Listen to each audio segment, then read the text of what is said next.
Both houses of the Georgia General Assembly welcomed a large delegation of Georgia Farm Bureau members to Atlanta recently. Resolutions making it officially Farm Bureau Day at the Capitol were passed in each house, and key farm issues were discussed. The Monitor's Rick Treptow reports it was a good day for Georgia agriculture. Good morning. Good morning. About 500 Farm Bureau members from 91 counties joined up to make the organization's legislative agenda known. The day began at the Georgia Freight Depot, only a block away from the Gold Dome. There, the group learned Farm Bureau's 2010 priority issues, and they are water, biotechnology, especially relating to seed, defense of animal agriculture, and taxes, specifically maintaining the integrity of the Conservation Use Value Assessment, or CUVA. Also, the budget. Adequate funding is needed in the state budget for ag institutions and agencies.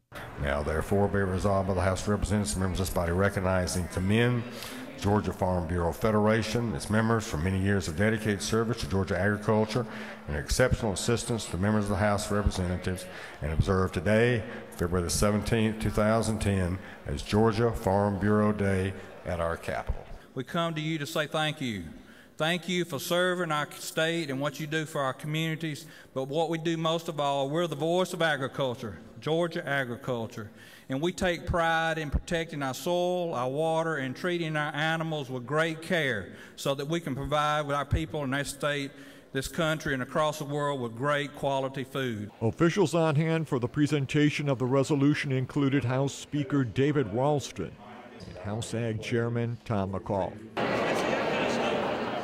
On the Senate side, it too was busy. A similar resolution was presented to Farm Bureau by Lieutenant Governor Casey Cagle and Senate Ag Chairman John Bullock. Following the recognitions at the Capitol, a luncheon was held for the legislators to spend some time with their constituents from back home. Governor SONNY PERDUE, in his last appearance before the group, touted his new Conservation Stewardship Act of 2010. It's a tool that will also help us ensure a future Georgia where water needs and dependable water resources are aligned. He also thanked the farmers for their help in the volunteer monitoring program. It's also been very helpful in our negotiations with our neighbors to the south. When I began this 7 years ago, the numbers they had for our agricultural water use were just astronomical, but I didn't have any facts with which to counter them. It was like my number against their number.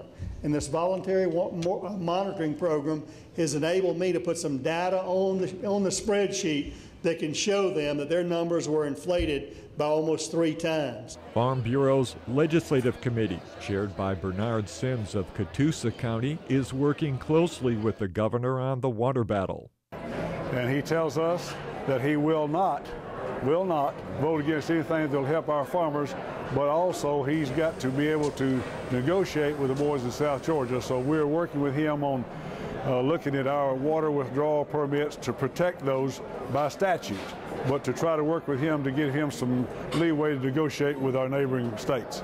With more biotech seed varieties, the farmers also told their legislators the technology fees are tremendous. And that we have lost some of the value.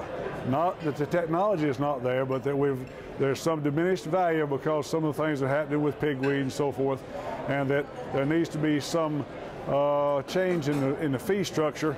Unanimously approved in Macon, Georgia, 28th day of January 2010. Governor, we love you.